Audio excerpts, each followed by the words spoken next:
Isang pinagpalang araw sa inyong lahat. Tayo po'y magninilay sa salita ng Diyos, ang pinagmumulan ng awa ng ating buhay, ang salitawa. My dear brothers and sisters, we are now in the 28th Sunday in Ordinary Time. Mga kapatid, huwag po natin kakalimutang magdasal at magsimba.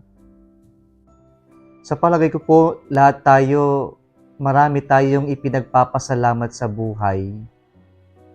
Tanungin natin ng ating mga sarili, ano-ano nga ba yung mga ipinagpapasalamat natin sa buhay? O tanungin ba natin yung sarili natin, marunong pa ba tayong magpasalamat? O baka naman, we have been too proud of ourselves that we think that everything that we have comes from our own sweat and perseverance, from our hard work, na hindi na natin makita yung kahalagahan na magpasalamat sa Diyos at sa mga taong sumuporta at tumutulong sa atin. O baka naman hindi na tayo marunong magpasalamat because we feel we are entitled of everything that we have and we no longer acknowledge or see that the hand of God has been working for us. And so, our celebration this Sunday calls us to have the attitude of gratitude. And so, to be grateful or gratitude is the great attitude. And the attitude of gratitude begins with acknowledgement of the reality or truth that we are all beggars before the Lord. Lahat tayo ay namamalimos lamang ng awa at kabutihan ng Diyos. Kaya po kung marunong tayo magpasalamat dahil tayo ay mayroong kababaan ng loob na makita at tanggapin na isang parte lamang ng katotohanan yung pinaghirapan natin yung mga bagay-bagay sa buhay natin. Pero yung katotohanan din na ang mga ito'y ipinagkaloob sa awa at kabutihan ng Diyos. Ito yung ating makikita sa ating mga pagbasa ngayon. Sa ikalawang pagbasa ni San Pablo, yung ikalawang sulat ni San Pablo kay Timoteo, pinapahayag sa atin dito yung ultimate na dapat nating ipinagpapasalamat sa buhay ay yung kaligtasan bilang regalo ng Diyos sa ating lahat. Yung salvation ay hindi natin ito plano, hindi natin ito ginawa, pero ito'y plano at gawa ng Diyos. Sa ating unang pagbasa at Ebanghelyo ngayon, parehas po na may kaso ng ketong sinaaman sa ating unang pagbasa ngayon at 10 kitongin sa ating Ebanghelyo. At dito makikita natin mga kapatid yung kahalagahan ng pagpapasalamat sa biyaya ng kagalingan, biyaya ng kabutihan ng Diyos. At sa ating pagninilay ngayon, paano ba natin ipapahayag yung ating pasasalamat sa Diyos? Matuto tayo sa tugon ni Naaman at nung isang kitongin na bumalik sa Diyos. Una po, ang pagpapasalamat ay magagawa natin by counting our blessings. Kapag po binibilang natin o tinitingnan natin yung pagpapala ng Diyos sa buhay natin, makikita natin na hindi tayo nagkukulang. Makikita natin na hindi tayo pinapabayaan ng Diyos. Makikita natin na blessed tayo sapagkat tinitingnan natin ang mga pagpapalang ipinagkaloob ng Diyos sa atin. And so count our blessings and we will begin to see that we are really blessed by the Lord. Pangalawa mga kapatid, paano tayo magpapasalamat sa Diyos? Bumalik sa Diyos.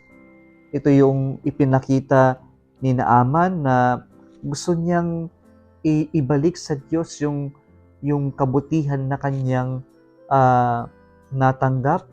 At ganito rin yung ginawa ng kitongin sa ating ebanghelyo ngayon, bumalik kay Jesus, ating Diyos, para magpasalamat. At ito naman ang ibig sabihin ng ating misa, kaya nga ang pangalan nito ay Eucharist, na mula sa Greek word na Euchariste, na ibig sabihin ay thanksgiving o pasasalamat.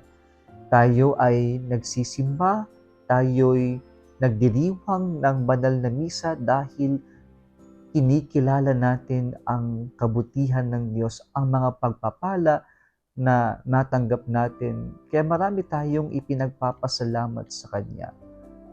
Na sana po turuan natin ang mga kabataan ngayon na bumalik sa Diyos para magpasalamat. Karamihan sa atin, kapag nakuha na yung gusto, ay ang bilis makalimot, ang bilis na parang walang nangyari, o ang bilis na hindi maalala yung kanyang yung mga tumulong sa kanya, yung pagpapala ng Diyos. Alam niyo, kapag tayo tunay nagpapasalamat, nakakaalala tayo, at kapag tayo nakakaalala, bumabalik tayo para magpasalamat. Sabi nga nila, grateful hearts remember. Pangatlong pamamaraan ng pagpapasalamat, narinig natin si Naaman at yung isang kitongin na bumalik kay Jesus, that they both glorified the Lord. Na ang ibig sabihin nito, magpapasalamat tayo sa Diyos sa pagbibigay puri sa Panginoon sa ating panalangin.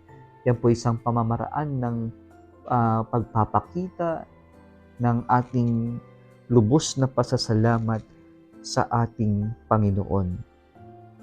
Panghuli po, sa ating ebanghelyo ngayon, narinig natin na when the leper went back to Jesus, he prostrated himself before the Lord. It was a bodily